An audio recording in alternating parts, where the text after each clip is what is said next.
Ontario Premier Doug Ford hasn't minced words about President Trump. Yesterday, he said Trump can, quote, kiss my ass. I spoke with Premier Ford earlier today, and here is our conversation.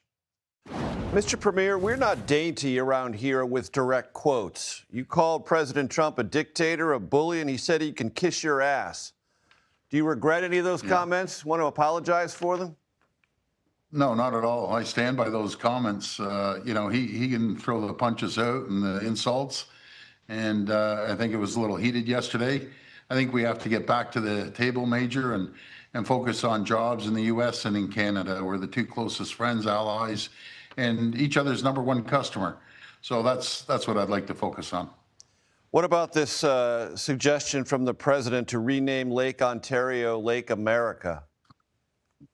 Well, you know something, I have to laugh when he comes up with these ideas. It's always going to be Lake Ontario here in Canada, and that's up to the president if he wants to name it Lake America, Lake Trump, whatever he wants to do.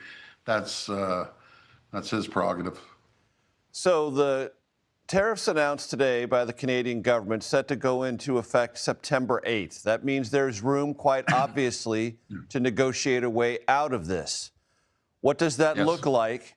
And can those negotiations be successful if the U.S. Commerce Secretary Howard Lutnick is involved? Well, Howard's a tough negotiator, but we just want a fair trade deal that we've had for years and decades, actually. Both economies are so integrated that, I always told the Prime Minister, no deal is better than a bad deal. And if we decide it's a bad deal, then it has to be dollar for dollar, tariff for tariff. And that's unfortunate because it's just going to hurt Canadians and Americans. And I got to tell you, Major, I love the U.S., I love Americans, and so do Canadians. So when we're putting a tariff on Canada, it's a tax on Americans. And we've seen it already happening. It's uncertainty, and there's no stability right now. Job numbers dropped last month in the U.S. We actually created 52,000 jobs in Ontario, 120,000 over the last 4 months. But again, the president ran on creating more jobs, lowering the cost of living, and it's been the total opposite. When you attack your number one customer, and yes, you're our number one customer, it doesn't work out very well, especially in the auto sector. I feel bad for the auto sector in Canada and Ontario, but I also feel really bad for the workers in Texas, Kentucky, Michigan, Illinois, and Ohio, and other states that produce parts or autos. We buy 400% more autos than anyone in the world, and they're going to get laid off. It's the auto sector has spent $110 billion on tariffs. They have to make that up one way or another.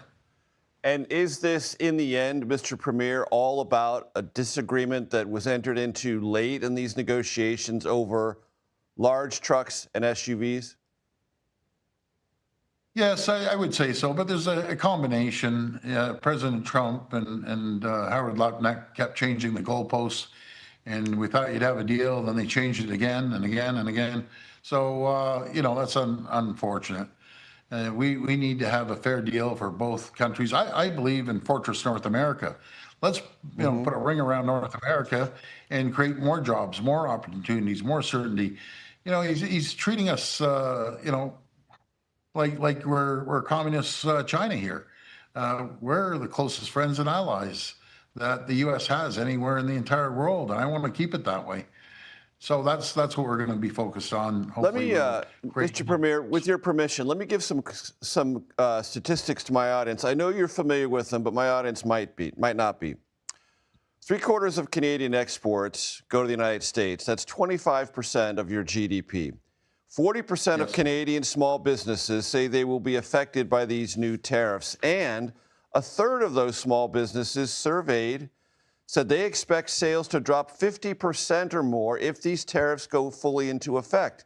My question, Mr. Premier, is can Canadians withstand this trade war? Because it's going to hurt them a lot quickly. Well, sure, it's going to be pain on both sides of the border. Ontario alone, employs 9 million people in the U.S. that are producing widgets and products and everything else under the sun that we end up buying, and it's going to hurt Americans as much as it's going to hurt Canadians. The only difference is we have the financial stability to support our businesses, and we're diversifying trade around the world. We've seen numbers increase around the world by 100 to 150%, and we're still creating jobs as the U.S.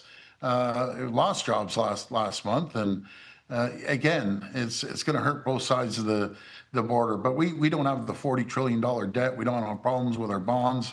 Right now, the U.S. is feeling the pressure financially, but we'll get through that, and hopefully we won't have to go down that road. The U.S., we're the #1 customer when we buy steel. You need our aluminum, you need our high-grade nickel, you need the potash that keeps your farmers going.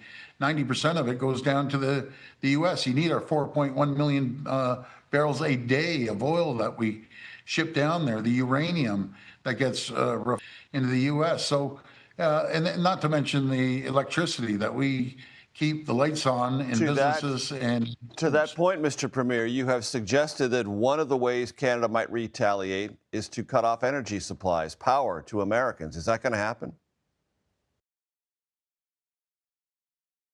Well, I said surcharges, and who wants to pay more for electricity in the U.S.? I want to send more electricity, more power, more high-grade nickel.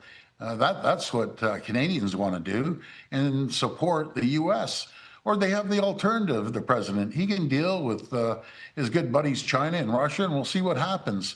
But I would rather deal with your closest friend and ally to keep your agricultural sector, that we're your #1 customer. We buy $30 billion a year, tied with Mexico. Again, it's gonna hurt the American people. Why? Why is he doing this? Why is he attacking us? This was an unprovoked attack on Canadians, on our sovereignty. He keeps mentioning 51st state. No, that's not going to fly. So let's see how this plays out. Hopefully everyone comes to their senses and we have a fair deal for both countries. Ontario Premier Doug Ford, I appreciate the time, sir. Thank you. Thank you. God bless America. God bless Canada. Let's get a deal. Thank you. Thank you.